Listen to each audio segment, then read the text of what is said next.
And then, of course, anybody who wants to troubleshoot their Tovuti experience, feel free to stick around when we're done here, okay?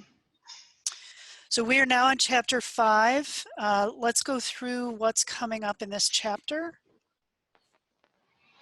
And so what we have for objectives here, we hopefully as we're listening to some of the scenarios, we'll be applying good listening skills.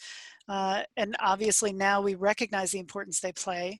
We're going to use and implement. This is not correct. I apologize for this. So the objectives for this lesson are service recovery. We're going to talk a little bit about that and how to deal with that. We're going to talk about a concept called Take the Heat. HEAT is an acronym that's used in dealing with difficult customers. We'll talk about steps to better listening that will reinforce what we've talked about before. And we'll talk again about some barriers to effective listening. We'll probably go through that one a little bit fast because we've talked about that quite a bit. So what you see on your screen now, hopefully, is challenging customers. Let's talk a little bit about that. We have talked about civility and respect in terms of that being, those characteristics being a foundation of good communication and of good customer service. We also talked about operating style, about how those things, our style and someone else's style, can influence our relationship with our various customers. Now, we know that not every customer who calls or comes in or that we engage in whatever way is necessarily going to be angry, but everyone has a question that they need answered or a problem that they need to have solved, some objective that they're trying to accomplish. So sometimes utilities have caused the problems, right? Sometimes we just screw up. Other times it's something out of our control. When it comes to situations where we really have screwed up, let's talk about how we manage that. So in the book, it talks about service recovery, right? So let's say that, you know, clearly a water main is not necessarily our fault, but maybe we were in the middle of doing an installation and we totally screwed something up and now the street is flooded. So we have to turn off water to fix the problem. Okay, that's on us. Very similar to our first role play. How do we manage that when someone is completely out of water? The very first step is apologize. And interestingly, this can be very challenging for some folks. People don't like to, there are some people who don't like to apologize for something that they didn't personally cause. I can tell you that the power of apology is extremely effective in mitigating some of the anger that's going to come through when there's a service disruption. So finding ways that you can apologize that you're comfortable with, if you decide you don't want to take personal responsibility, but apologizing in a way that sounds sincere is really important in terms of working with challenging customers. You want to find out what it's going to take to fix the situation as quickly as possible. So similar to the role play that we had, being able to get in touch with field staff or with those people who know what the field staff is doing, right? Maybe you can't call directly out to someone in a repaired crew, but you should hopefully have a system within your utility that would allow for you to find that, right? You want to offer a fair fix if at all possible. Sometimes this is not in your ability. Some people will go, some customers will go right to, okay, if I don't have water, are you going to take a percentage off my bill, right? Sort of like the person who found hair in their food and so they want a free meal at a restaurant. Sometimes that's just not possible, right? But you do want to find a solution to their concern for mitigating the imposition, the inconvenience, whatever it is that, that they've been experiencing. And if possible, you want to offer atonement. Sometimes that can be as simple as a formal apology letter, you know, something in writing from your boss, or in Katie's case, from Katie. There might be another form of atonement, but these are ways that you can communicate to a challenging customer, particularly an angry customer who's had service disruption, that you really are doing the best you can, and that this situation is not a normal one, and that you recognize the pain that they've been caused. And of course, the final two are follow through and follow up. I know we've sort of beat this drum all day today, but I can't emphasize that enough. And if you can't follow up, find someone who can. Certainly don't promise follow up when you can't do it. That's actually worse. But you want to find a way to follow up and follow through somehow, even if it's handing it off to someone. Okay. Any questions about that, or anybody want to share their experiences with service recovery issues?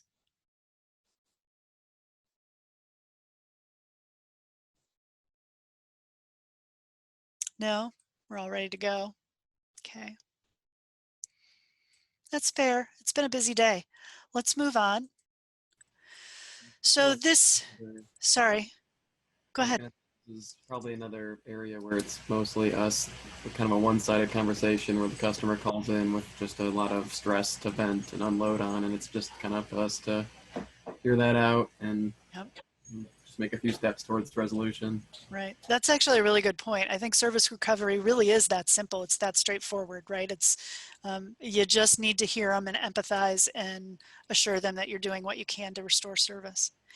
So one of the strategies for dealing with those customers is coming up with what the book calls situation recovery actions.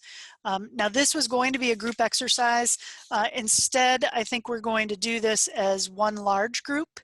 And so we're going to spend a few minutes. We're not going to spend as much time as they had allocated, but I want to spend some time, and I'm actually going to go through, I'm actually going to stop sharing screen real quick so that we can see each other and we can actually go through some of these steps. So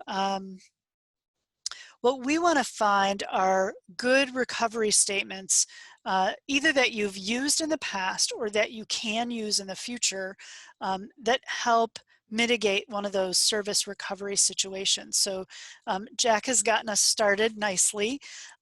You want to make this something relevant to something that you've experienced, right? So think about a time when you have had a customer service interaction where someone is unhappy with something the utility has done.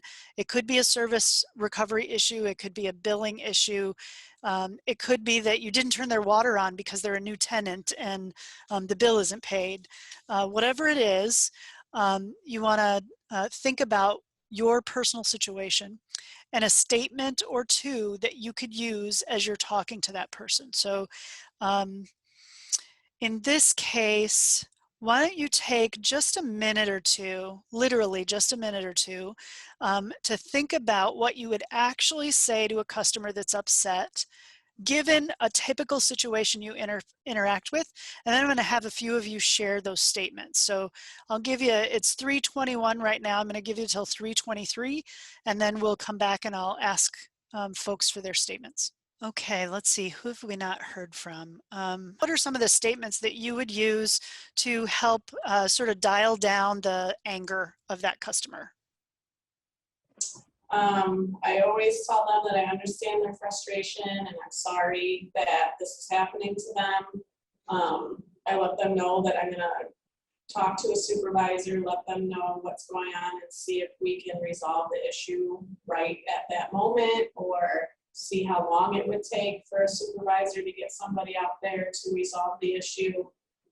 Just to try and get them to understand that they are a priority, so that they don't think that we don't care what's going on with them. Great, nice. Let's see, who else? How about, is Jake back from his bio break? Okay, let's try Cam. I was in the restroom. Oh, great. Hey, Jake. That's okay. So we're looking for one of your recovery statements. How do you help de-escalate someone when they're particularly upset? And this can be a real practical situation that you interact with. First, I would actually know what's the problem, then I'll calmly explain to them that I'll help them handle it without, getting out of character with them. I'll keep my professional voice, and that's pretty much about it. Okay, all right. Sorry, I missed the question, but No, that's okay. Does anybody have a statement that they think works particularly well for them?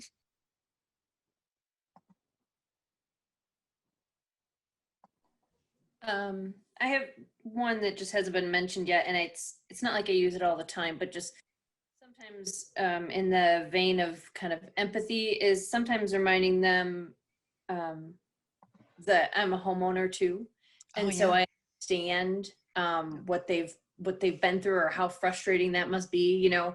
And I'm kind of talking a little bit more on the full of our department, not just water and sewer, but trash service or Mm-hmm. you know, snow plows plowing in their driveways, you know, all Right. those types of things. It's like, you know what, I get my driveway plowed in, and Yeah. you know, I have water bills, and you know, I can just relate to them that I'm human too, and Yeah. I go through the same problems that they go through, just to Right. kind of show them a level of understanding. Right.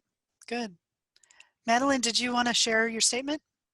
Yeah, so what I normally do is, I think it was like Stacy, the person before me, that's one of the things I do too, is Mhm. try to let them know that, you know, I agree, this is wrong, and that they're not in the wrong, that they're not the problem. We messed up on our end, it's something that we need to deal with.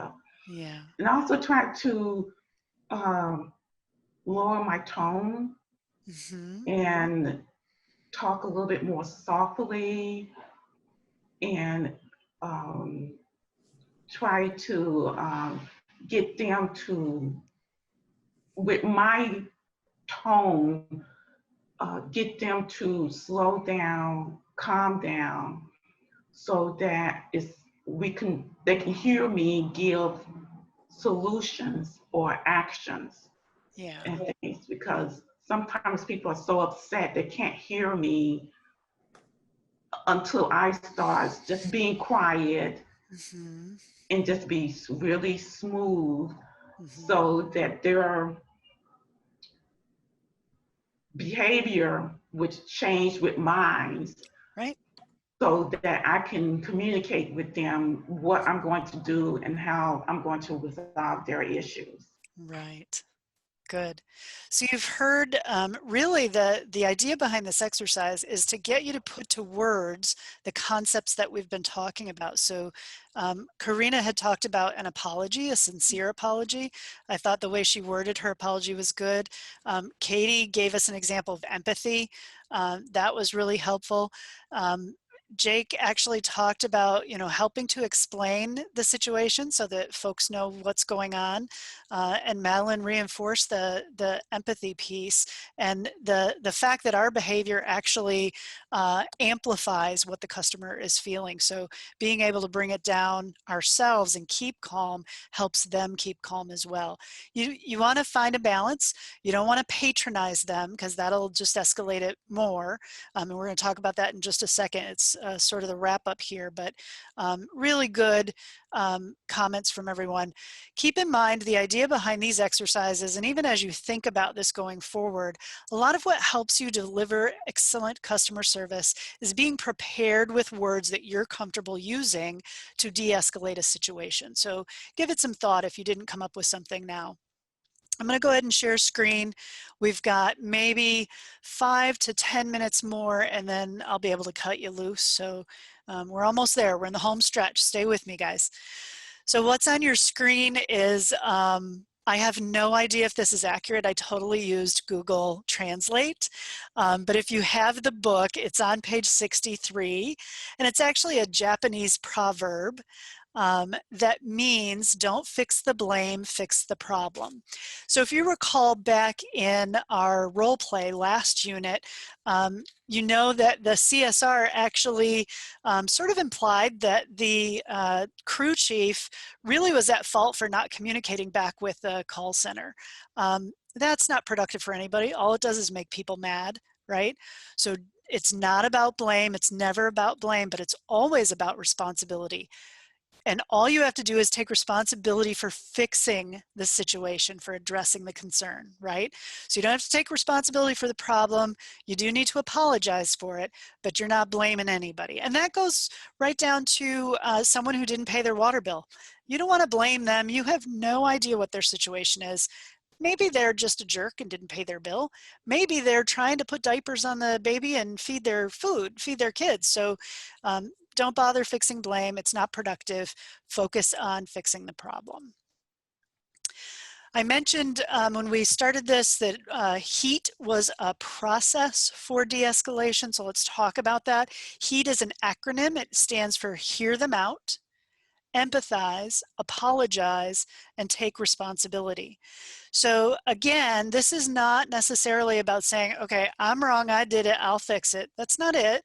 But it is about empathizing with their concern, listening to them very carefully so that you hear, sometimes, as Jake has said a number of times today, they just need to vent, right? If it's a service loss, they really are just mad they don't have water, right? So just empathize. It sucks. Yeah, I lost water too. I'm on the same street. Apologize. You don't have to say, I'm sorry as in I've done this, but I really liked Karina's apology. I'm sorry this is happening, right? That's empathy. That's acceptable. Take responsibility for fixing the problem. Even if you personally can't fix the problem, them hearing you say, I'm going to do everything I can to help you find a solution. That's what they need, right? They just need that somebody cares, right? So take the HEAT. Remember that acronym.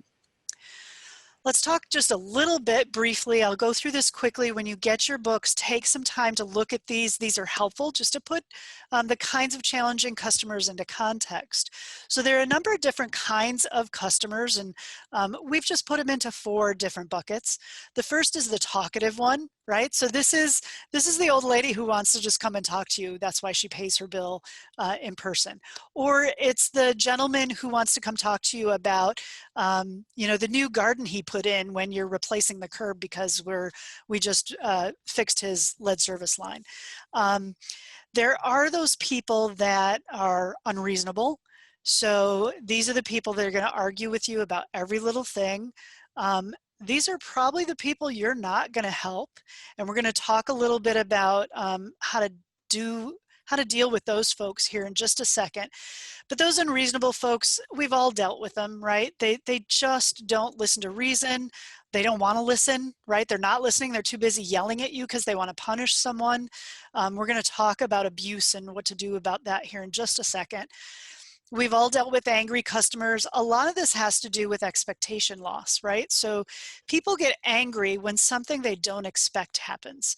So the more often you can preempt that with letting people know what's happening, the less you're going to experience angry customers. That's not always possible, especially in service disruptions, but that's where the good communication comes in. And then, of course, the difficult to understand. We've talked about the language barrier. We have not talked about speech impediments or the inability to speak or maybe the inability to hear. Those are more complex challenges. And so, maybe you don't speak Spanish, but maybe you don't speak sign language either or use sign language. So those are some challenges that hopefully your utility has resources to address and that you would have to engage help in dealing with. Just a few of the kinds of customers that you guys interact with every day. Normally I would ask you for other kinds of customers, but we're going to move on so that we're not distracted by our target end time. Let's talk about the tools in your toolbox. So when you're talking about difficult customers, you are talking about people who might be using vulgarity, they're using profanity, they're speaking very rudely, or maybe they're using epithets with you, that sort of thing. I'm sorry, hang on. Excuse me. They may be insulting you. They may decide that the service disruption is your fault and you're just dumb. All you do is answer the phone. They might even be talking about suing the utility, coming down to your office and, beating you up or whatever. All of these things, unfortunately, are part of customer service. I have to tell you, when I run into customers like this, I think, where's your mother? Because I would never let my children behave this way. Anyway, let's talk about tips. When you're dealing with these various situations, customers can get upset and will get emotional. Accept it. Know that it's going to happen. Know that it has nothing to do with you, right? Next is allow them to express themselves. We've talked about this all day long. There are some limits to this because you're not going to accept vulgarity, profanity, any kind of verbal abuse. And I'm going to, that's actually, I think, our next slide. But you do want to let them express themselves. Sometimes you need to help them express themselves. Identify the actual problem, right? Comes back to the focus. Keep them focused. Try and draw them back into, okay, but what about your water? Why are you calling me? Try and resolve the problem quickly. We've talked about that one. Don't tolerate abuse or threats. And again, I'm going to talk a little bit about strategies for that, and then follow up. So those are all the things that are now in your toolbox. They probably have been in your toolbox because all of you are very experienced. Now you just have some words to put on the strategies that you have. This is a method for, and this again is a little bit of repeat, turning complaints into success. So you listen, you identify the problem, don't place blame, but find that solution, right? Resolve their problem. All things that we've talked about all day long. Let's talk about some hot buttons real quick, and then I think the last thing is talking about abuse. It's actually an exercise, so we'll talk about it here. Let me pose the question. I'm going to pose this question. I want you to think about it. I actually want you to put something in chat that responds to the question, and that is, what is your hot button? Now, first of all, what's a hot button? It is that thing that's going to set you off every time. Here's an example, silly example. Let's say you have a pet peeve about the cap on the toothpaste. It just makes you crazy that your partner or your roommate leaves the cap off the toothpaste. Why do they do that? It leaks all over the place, just makes you crazy. That's a hot button, right? And it happens so frequently, you're just going to fly off every time it happens. Would you please just put the toothpaste cap back on, right? That's a hot button. Maybe your hot button is when someone calls you ma'am instead of sir. Or maybe your hot button is, you're so tired of hearing that water is unsafe in Michigan, and as soon as you hear that on a customer service call, it just makes you mad. You stop listening. What are your hot buttons? So what's your hot button? My hot button, I can tell you mine, I'll volunteer. My hot button is when I have to do something twice, whether it's say it twice to someone when they should have been listening, when I have to redo work because someone wasn't paying attention or lost what I gave them. I hate doing things twice. That is absolutely my hot button. And I have to really catch myself when that happens, because it happens all the time. I have to catch myself to not respond in terms of my emotions, because I'm instantly mad. Okay, it's not about me. They didn't do it on purpose. They're not trying to get under my skin, even though it gets under my skin. So what's your hot button? Go ahead and put that in chat. Looks like a couple people have responded. You've got to have one. Come up with one. I'm not going to let you go until you give me one. What's your hot button? What is that one thing that just drives you crazy?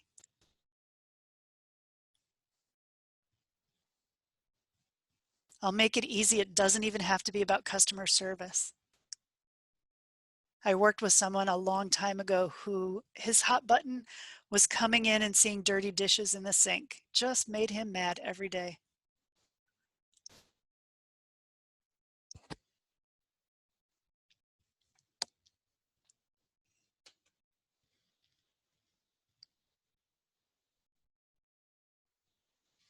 Okay, thank you for that. I really appreciate the thought there. Let me talk a little bit about abuse, and then we'll wrap it up here. So every once in a while, this is particularly true if you are doing customer service calls, but it can actually be true if you're face-to-face with residents, particularly if you've had some water quality issues in your community. You can get someone who is unreasonably rude, whether it is using racial epithets or demeaning language, calling you names, dropping the F-bomb every other sentence. Those are all things that are not acceptable in a professional setting. And I would encourage you, if you don't have a policy on this, to get your supervisor or their supervisor to create a policy on this. Katie, you probably already have this policy, but you got to give those who are doing customer service the tools to protect themselves against abuse. In our organization, and I don't know that this has ever happened, but I would hope my staff knows, if someone is being intimidating, rude, scary, sometimes that happens. I have some small framed women who work on my team, and sometimes angry men towering over a desk when they're talking to them can be scary. I do not accept that anybody needs to tolerate abuse. I don't believe that any of you should tolerate abuse in customer service. Customers are not always right. Sometimes they're just rude and mean. So we don't have a lot of time to talk through what those strategies are for handling those situations. So I'll give you just a couple of examples. If someone is losing their cool and using profanity, being demeaning, that sort of thing, you absolutely are in your rights. And again, you need to check with your supervisor. This really does need to be an official policy for your group. But it's absolutely appropriate and professional for you to say, "Excuse me, sir, excuse me, ma'am, I need you to take a breath and calm down so that we can finish the conversation," or I would like to help you, but I can't help you if you're going to continue to talk to me that way. There is no reason that anyone that works for us or any of you working in customer service should take abuse. Ultimately, you do need to have your supervisor, your organization's consent about how to handle those customers. I absolutely advocate giving people the out, right? So if you're dealing with someone who's rude, they're using profanity, they're out of control, you give them a warning and then you hang up the phone or you call security, right? There is no reason, there's nothing that any of us do that deserves abuse. Again, I can't say it enough, make sure that you have your supervisor's support in that. If you don't, maybe it's time to look for another job, but there really isn't any reason to accept abuse from a customer. Katie, did you want to jump in there? Yeah, we do. So our my staff does have the out. And it's usually providing the warning first. You know, they'll kind of interrupt them and say, you know, "Sir, you know, I'm going to ask you to please stop, you know, swearing or, you know, using that language. Otherwise, I'm going to have to end the phone call." You know, so they do kind of give them that first warning, and they kind of reiterate that, "I understand you're mad, but I am going to try to help you. But I need you, I'm not, you know, I need you to stop using that language," or, you know, something along those lines. All my, they use their own words. So all my staff, I know their different phrases that they use, but that's the typical message, is that pre-warning and letting them know that the conversation will end after that, you know, if it continues. Then, you know, absolutely. I hear it. We have hung up on customers who have done that, but they always give them the warning, and then they typically come in and let me know, and I usually have already heard it out in the office anyway. So I'm like, you handled it just fine, and that's okay, you know. Good, good. Any other comments on hot buttons? My hot button is, well, I don't like explaining how the job works and why we're doing something, and then they tell you that you're lying, but I just explained to you. Ouch. I just explained to you why we're doing this. Yeah. That's probably my hot button. Yeah, that's tough. I would have an issue with that one too. I hold honesty in very high regard. So for someone to accuse me of lying would hurt my heart. Yeah, especially with this job, like the water is not a joke. I can't just make up something. Like, this is something that we have to use on a regular basis. So yeah, yeah, that would definitely push me to the edge there. I'd have to think really hard about the words I use. Karina, did you want to join in there? I'm sorry. Okay. All right. Any other thoughts on hot buttons, challenging customers? Jack. Yeah, I was gonna say I liked your note about the hot buttons being not always like one major grievance, but a series of small repeated issues that Yeah. just over the course of your professional career you just bump into every week until it just drives you crazy. Right. Especially like going out and doing sampling and having to explain to customers the exact same thing. You know, you both want to tattoo it on your forearm. You're going over it so often. Right. Yeah. Yeah, it'd be nice if there were different tools that we could create to help alleviate that, but sometimes you feel like you just want to, put a Post-it on your forehead. All right, I have one last thing for you. Let's see, just as a recap, so we've talked about communication skills a lot. You have gone through communications inventory. If you have not gotten the book, you will in the next day or two. I encourage you to take that communications inventory. It's actually really helpful. We've talked a little bit, we've actually talked a lot about listening skills. That's a big component that's sort of at the center of all of this. We've spent a little time talking about challenging customers. Not as much as I would like on doing role playing, but thank you again to those of you who did the role playing exercise. I do encourage you, once you get the book, to read through those. Again, it's really about being prepared with language that you're ready to use when you run into those situations. Again, you guys are all very experienced customer service people, so you probably have those phrases and you're not even aware that you do. But hopefully you've gotten a few skills today that add to your toolbox, or at least have a different way of thinking about customer service.